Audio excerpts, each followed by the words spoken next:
All right, guys, welcome back to the channel. Real quick video on how to replace the front diff, rear diff, and transfer case fluids. So this is all you're gonna need to do this. The first thing you're gonna wanna find out to make sure you get the right transfer case fluid is, do you have a single speed or a 2-speed transfer case? So looking at the transfer case, you can either call the dealer to get the right sales code, or you can see if you still have the tag on yours. This is an MP3023 model. If you Google that, it's going to tell you it's the 2-speed transfer case. Another way to know if it's the 2-speed is that you can automatically select or auto-select low gear without having to move a lever. But your best bet is looking at that tag or calling your dealership, calling the service department or parts department, and they will tell you what transfer case you have. So back to the fluid, I used a ATF +4 for the transfer case. It took up roughly 2 1/4 quarts. I did buy 4, but you only need 2 1/4 quarts, and it starts overflowing. For the front and rear diffs, there's been many renditions of what type of fluid to use. They actually updated the owner's manual and sent out addendums more than a handful of times. But I can tell you today, in 2025, all the research I've done, the 7590 is what everybody's using. It's what's recommended. I put 1 full bottle in the front diff and 1 full bottle in the rear diff. I did buy 3, but I did not even have to open up the 3rd one. Grab yourself a cheap bottle pump. I've actually had this one forever. I've had it longer than I thought I'd have it. They're so cheap that my thought process was, every time I do it, I'll just buy a new one. But I've actually used this for quite a few years now. And then you're gonna need just an 8mm Allen wrench. All right, starting with the front diff. As you can see, you got 2 plugs. You got your rear drain plug, and then you got your top fill plug. So what I do is I take the top fill plug out to use as a vent, so it's not burping as it's draining, and then I open up the lower plug.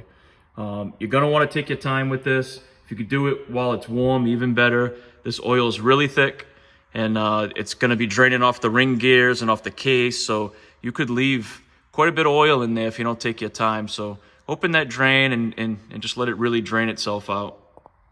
When it's done draining, you're gonna put the lower plug back in.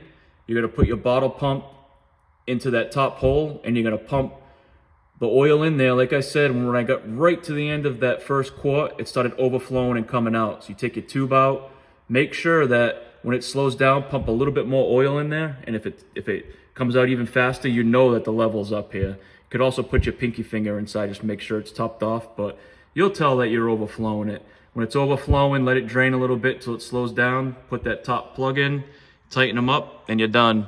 I hit it with some brake clean and some compressed air, just so if I have a leak, I'll be able to see it right away.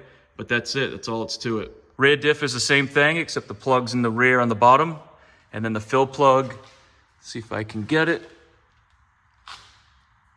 So this is underneath the car.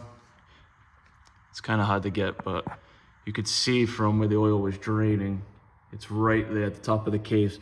So this is the passenger side, right in front of the right front axle, passenger side axle. The fill plug's right there. And it's the same deal. Take your time with the oil, let the oil flow out, put your lower plug in, tighten it up, and then put the hose in, pump it up until it overflows, and then you're done. Put the fill cap in, tighten it up, and then you can work on the transfer case. Same procedure with the transfer case. It's your lower drain plug right here, and then your fill is actually top left-hand side. And I did all this with just that Allen key, no special tools, extensions. You can get it in there and break that loose. The front and rear transfer case have an O-ring on the plug. The front and rear differentials have a O-ring on the plug.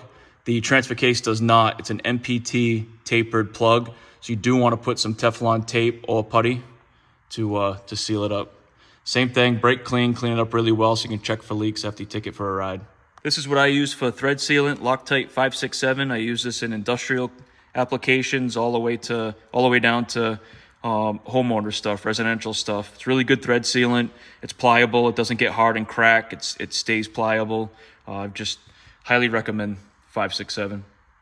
All right, guys, so that's it. Short and sweet and to the point. If you're contemplating whether or not to do this in your driveway, I would go for it. You're going to save a ton of money. You'll even save money on the fluids. If this video helps you, think about subscribing and liking. Liking these videos helps me out tremendously, and I'll see you in the next one.